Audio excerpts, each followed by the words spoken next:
Gelo şoreşa Rojava çiqa şoreşike Kurdistaniye. Bi zava gel ak di sala 2011 da li Sûriyeyê dest pê kirî ji bo Rojavayê Kurdistanê derfeteke giring afirand. Rojavayê Kurdistanê şert û mercên ku Başûrê Kurdistanê di sala 2030 da bi dest xistibû bi dest xist. Dema em li rabirduya wan sêze salan dinêrin em dibînin ku Kurdan ji derfetên herî Sûr war negirtiye û di demdirêjî de zirar dîtine. PKK ji bo berjewendiyên xwe an ku ji bo vekirina qadeke siyasî ji xwe re û rewakirina xwe bi bikaranîna derfetên dîplomatîk ji bo xwe Rojava kir qurban. PKK dixwast Rojava wekî her yekîneyên leşkerî wekî wargeha mexmûrê îdare bike. Ji ber vê nêzîkbûna PKK, Rojava niha bi xeteriyên civakî, çandiya aborî, demografîk û siyasî û leşkerî re rûbirû ye. Pêvajoya ku di 19 tîrmaha sala 2012 da dest pê kir, PKK wekî şoreşa Rojava bi nav kir.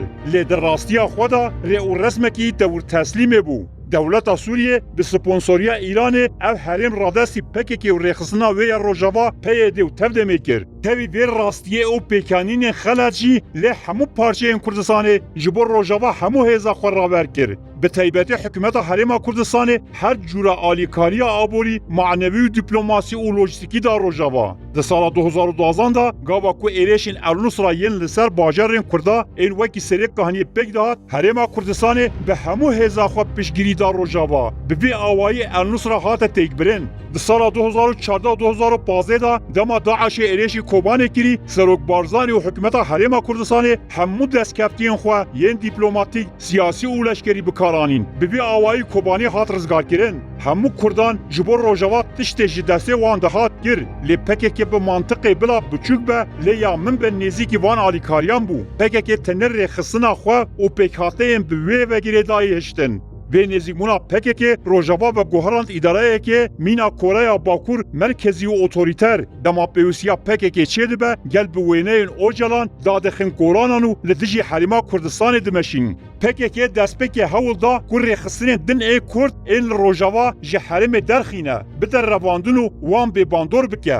PKK şêwazê dewleta Tirk yên di salên 1990 da li Bakurê Kurdistanê li ser Kurdan disepand an ku cinayetên kujer nediyar bikaranî. Bi dehan kesên welatperêz wekî Behzad Dursun û Nasreddîn Birhêk hatin revandin, işkence li wan hatin kirin, hatin kuştin, cenazeyên wan avêtin kêleka rêyan û hin jî aqibeta hinekan naêzanîn.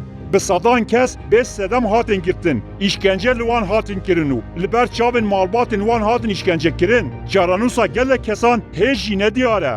PDK'si ragehan ku tenê sala borî bi hincî û heft endamên wê hatine revandin û heta niha caranûsa wa naêzanîn. Hin bi dehan girtiyên siyasî yên Kurd di girtîngehên PYD de hene. Ne derxin pêşberî dadgehê û ne jî sûcên wan tên zanîn. Girtîgehên PKK yên li Hesekê Dêrek û Qamişloyê mîna girtîgeha Amedê ya dewleta Tirk di salên 1980 tê birêvebirin. Piştî ku PKK bi tundî bi ser Kurdên muxalif de çû, vê carê jî dora hate endamên wê bixwe. Gelek xebatkarên Rojava di nava PKK da ji rêveberiya rojane ya PKK nerihet bûn. PKK bi hemû kadroyên xwe yên Rojava bi taybetî ji rêveberên mîna Mazlûm Ebdî balansek dayê.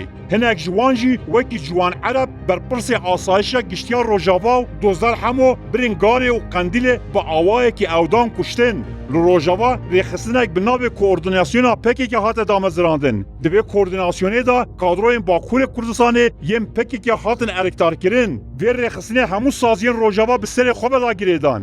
Di binyat de rêveberiya xwe ser Hesedê YPG PYD tevdem Kongreya Star hemû temsîlîne. Kesên sivîl tenê di mijarên medyayî de li pêşin. Kadroyên Bakur û rêveberiya PKK wekî müfettişan li hemû saziyan hatin bicihkirin. PKK destûr neda sembolên Kurdan li Rojava werin bilind kirin. Rojava di her warî da ji kurdewarî hat dûrxistin. Ala rengîn ku ji salên 1920 vir ve tê bikaranîn Rojava hema bêje hate qedeğekirin. Êrişên ku di sala 2015 da li Girkê Legê li ser ala Kurdistanê dest pê kirî heta roja îro berdewam dikin. Bi dehan caran heta ala rengîn hate şewitandin û bêrêzî jê re hat kirin. PKK navê Rojavayê Kurdistanê guhart û kir Bakurê Rojhilatê Sûriyê. PKK yekîtiya navmala Kurdî ji bo xwe wekî xeter dît. Li dijî hemû danûstandinên PYD yên bi ene kesê radikirin radibû. Pêvajo hevgirtina Kurd xera kir. Lê ax û derfetên Rojava hemû duyarê rêxistinên çep ên Tirk û Ereb kir.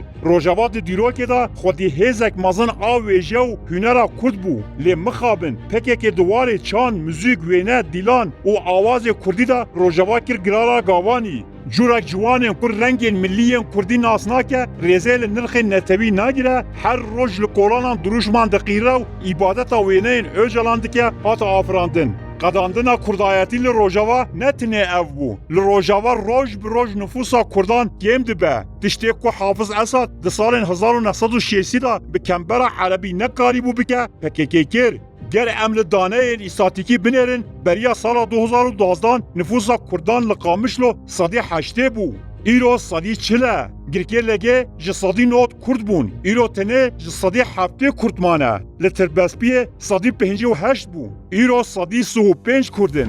Li Efrînê ku rêjeya Kurdan tê de ji sedî 95 bû. Niha bi tenê ji sedî 20 mane. Li girê spî jî Kurd hema bêje bi temamî hatine derbederkirin. Li serê kihaniyê jî rêjeya Kurdan ji sedî 55 da ketiye kêmtir ji sedî 5. Her wiha bi sedema siyaseta şaşa PKK li Rojava bêtirî 250,000 Kurd awareyê Başûrê Kurdistanê bûne.